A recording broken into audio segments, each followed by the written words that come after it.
I realize I'm only at school twice a week. I understand that, but you have no idea how ready I am for fall break. Hey everybody, my name is Maya. Welcome to my channel if you're new, and welcome back if you are returning. Today we're going to talk about what I plan to read in the month of October, and more specifically, my TBR for the readathon I'm hosting during the week of October 12th through the 18th, which is the Night Circus Readathon. If you're interested in the Night Circus Readathon, which really just surrounds the novel of the same name by Erin Morgenstern, and all of the autumnal and magical vibes it gives off. I don't like that word, but I can't think of one better. If you are interested in that, I will have the link to that video, the announcement video, in the description box, and also a link to this map. I think it's pretty cool. I'm quite proud of it. It has the prompts over here by the key, and then this is the circus itself, so you can pick what tents you go to, the whole 9 yards. September was a busy month. I didn't read nearly as much as I would have liked to, and I have a feeling October is going to be similar.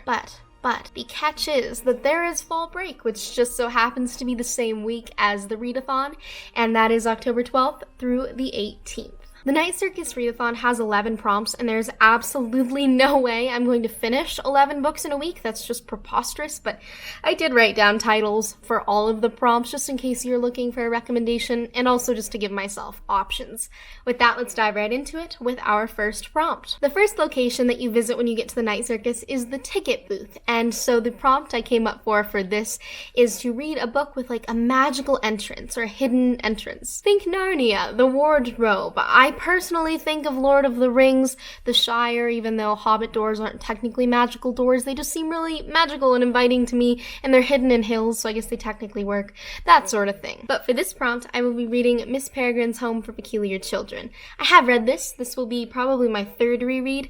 It's one of my favorite books. I just love that Ransom Riggs, first of all, what a great name. I love that Ransom Riggs went to flea markets and just bought vintage pictures and wrote stories based off of them. I think that's just such a wondrous and brilliant idea. But there's some sort of tunnel in this book, if I remember correctly. I want to say it starts with C, but I don't know. And that tunnel is pretty much the way that the children that live at Miss Peregrine's Home for Peculiar Children, all of whom are magical or strange in some way, it's how they time travel between their world and the present. So I thought that this would be a fitting book because it does have a hidden / magical, mystical, fun entrance. Not very long, nostalgic, kind of spooky October-ish, and yeah, that's the plan. The second location at the Night Circus that I picked is the Ice Garden, which is essentially where the central romance of the Night Circus takes place.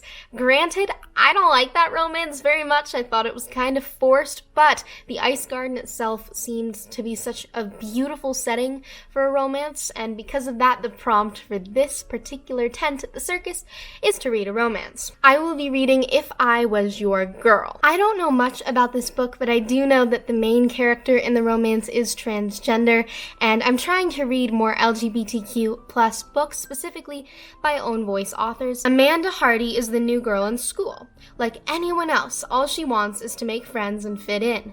But Amanda is keeping a secret, and she is determined not to get too close to anyone.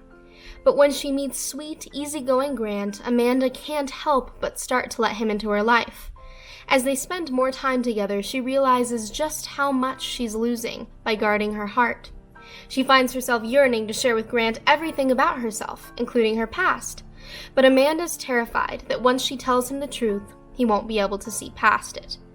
Because the secret that Amanda's been keeping, it's that at her old school, she used to be Andrew. Will the truth cost Amanda her new life and her new love? So I'm really excited for this book. Apparently this is a character that you really root for and become very close to, and those are my favorite kind of stories. I love character-driven plots, so looking forward to that one. I have it on audiobook. I have like 3, maybe 4 audiobooks checked out. Will I get to all of them? Hell no. But it's a nice thought. The third prompt coincides with the tent at the Night Circus called the Pavilion of Memories, and that is essentially where you walk in and there are scented jars all over the place, and you open the jar and it'll smell like something from your childhood or something nostalgic or monumental or important to you in some way. It's just really a trip down memory lane. So the prompt for this particular tent is to read a childhood favorite, and I will be reading Trumpet of the Swan by E.B. White. I distinctly remember, I think it was 4th grade, my teacher was Mrs. Hayes. She was the best. If we watched football games, she was a huge football fan. She liked the Broncos a lot. If we watched football games, we didn't have to do our math homework. I mean, come on, what a great deal. Anyway, Mrs. Hayes is probably a huge part of why I love to read so much. She did something called the I-Did-A-Read, like the Iditarod, the dog racing thing, where we had to read, and I read way too much, but it was really fun. And I remember that at the end of the I-Did-A-Read, she played E.B. White's audiobook of Trumpet of the Swan. And I'd never heard an audiobook before, and I was like, oh my gosh, this is so cool. It's this guy reading his own story for his core audience. Like, that's great.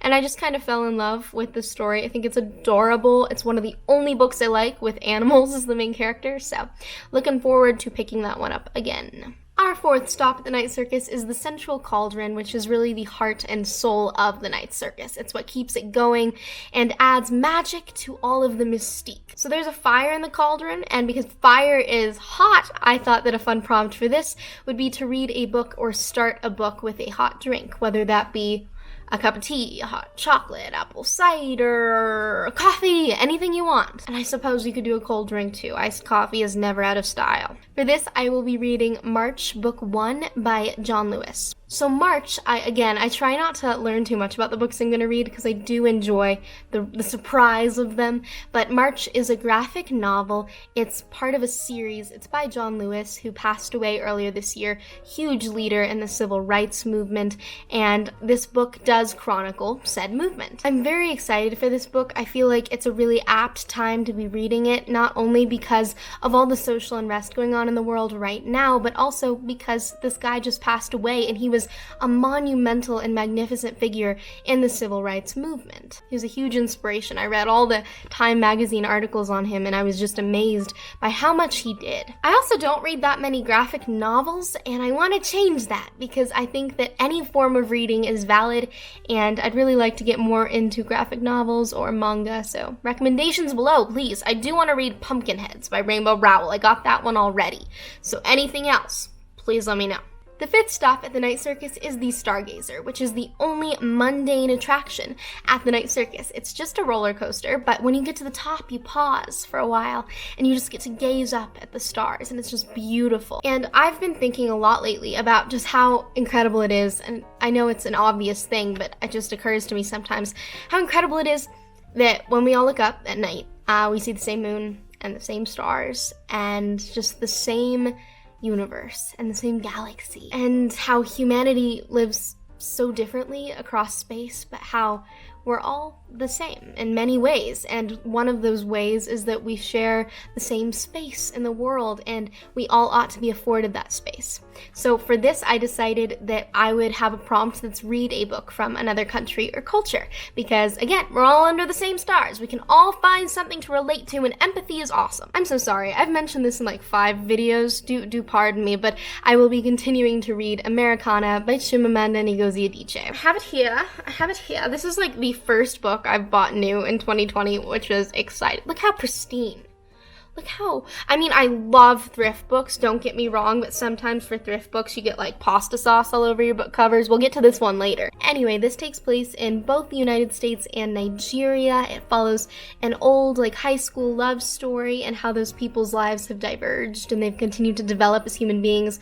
It's funny. I really love this book, and I'm excited to finish it up during fall break. Night Circus Readathon, it works. It's all perfect. Then we have the contortionist. At the Night Circus, there is a contortionist named Tsukiko, and she does the most crazy, incredible contortions. She's so flexible, and she's just amazing to watch, apparently. So I was thinking about how books can be flexible too in terms of genre bending.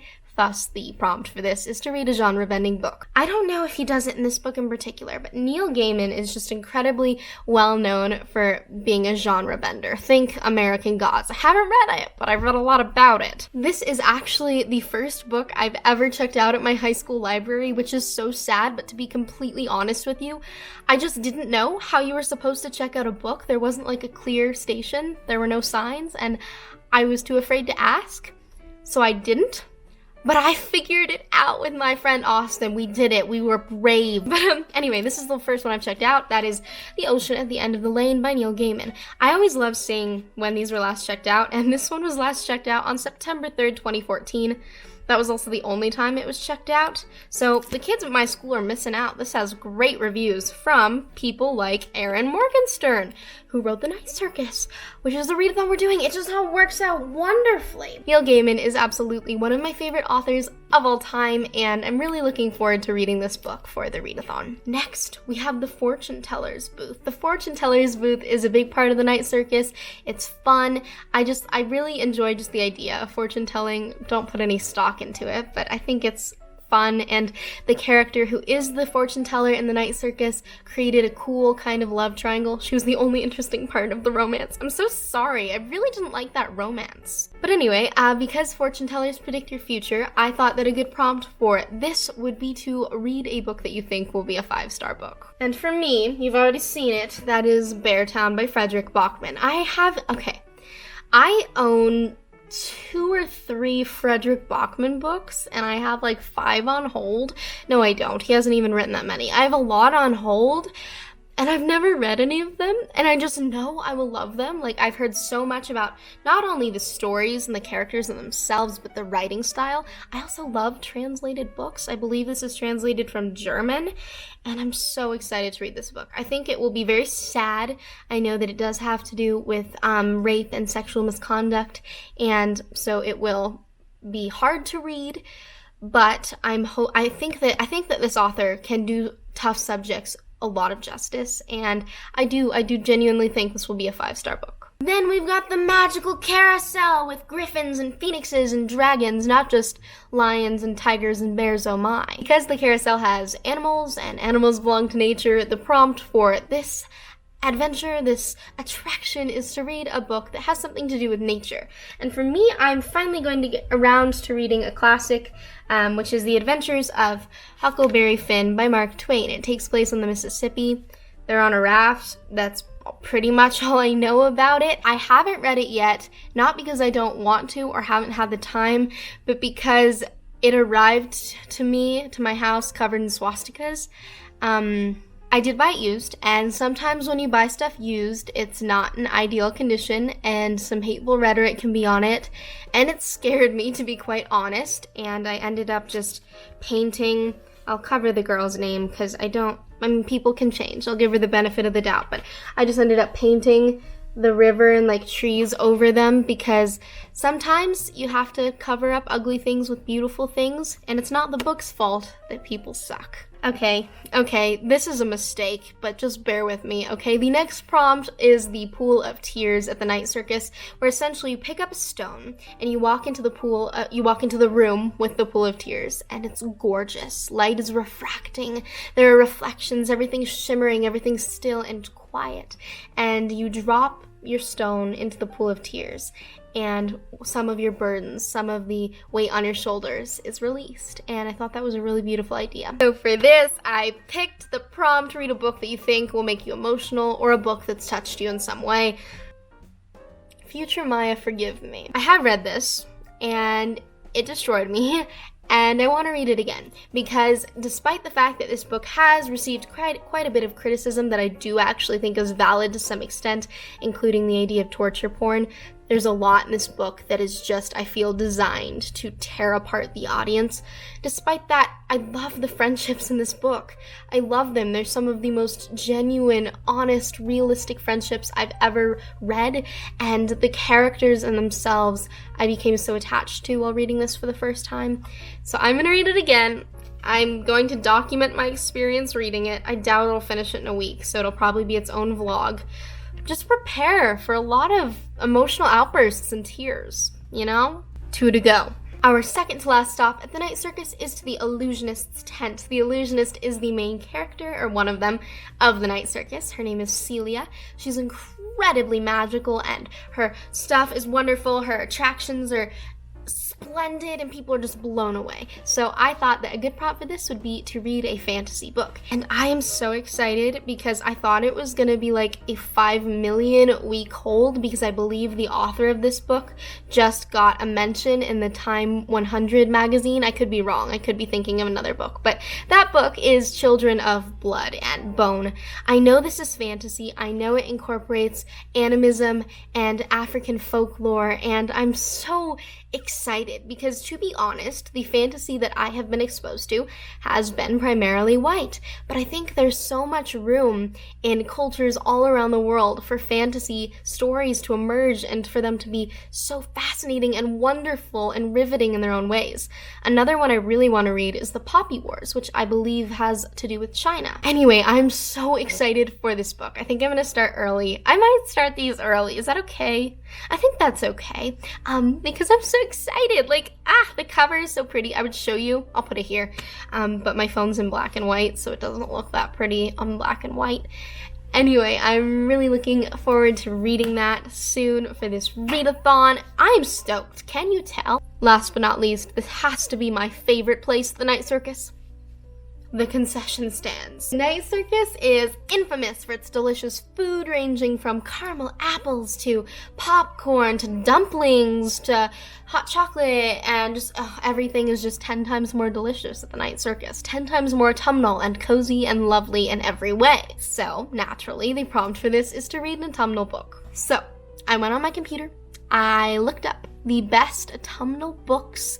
I searched through them, I looked through them, I looked them up on Libby, which is my audiobook app through my library, and none of them were available except for Bowl Away by Elizabeth McCracken. Sometimes my favorite books end up being books I've never heard about, never marked on Goodreads. In fact, I think Goodreads has been the downfall of my reading creativity, because I used to just go to libraries, pre-COVID obviously, and just browse and just look, and then I'd find something that spoke to me and I'd check it out, and it would be wonderful or horrible or somewhere in between, and it was so exciting. This is going to be one of those books, I have a feeling, because I know absolutely zero about it, and I think that's really exciting. Those are all of my books for the Night Circus Readathon, and probably October in general.